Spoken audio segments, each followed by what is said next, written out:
Après la grande prière marquant la fin du mois béni du Ramadan, à laquelle a pris part le chef de l'État, général Mahamat Idriss Déby Itno, à la grande mosquée Roi Faisal, les membres du Conseil supérieur des affaires islamiques du Tchad ont suivi le chef de l'État au palais de la République. Il s'agit du rituel de présentation de vœux.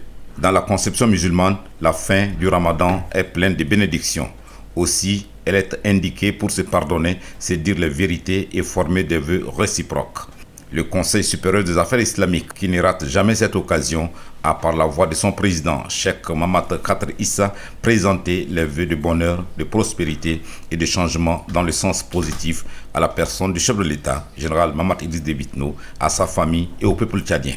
Pénitence et repentance, vérité et pardon sont aussi les enseignements à tirer du Ramadan.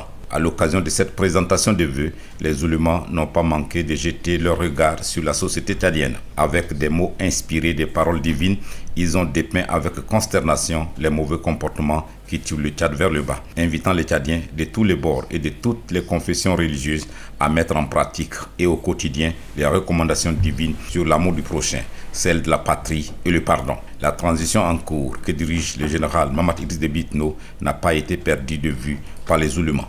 Les avancées sont notoires, indiscutables. La volonté du Conseil militaire de transition a été traduite dans les faits. Il ne reste que la tenue du dialogue national inclusif censé redéfinir la nouvelle marche du pays. Aussi, les oulémas ont-ils exhorté toutes les parties prenantes à ce processus à ne pas lâcher prise. Ayant attentivement suivi les oulémas, le président du Conseil militaire de transition, président de la République, chef de l'État, général Mahamat Idriss Déby Itno, s'est dit profondément ému et heureux d'avoir entendu ce qu'il a entendu, mais non sans avoir rafraîchi la mémoire des oulémas sur le bilan et les défis du processus de transition. Les défis, a-t-il dit, sont à la portée des Tchadiens. Il suffit juste d'être animé du sens de patriotisme pour le relever. Le patriotisme et le sens civique sont deux valeurs que le président de la République, général Mahamat Idriss Déby Itno, exhorte les différents responsables religieux à insérer dans leur prêche pour aboutir au changement dans le sens positif exprimé dans leurs vœux au peuple tchadien.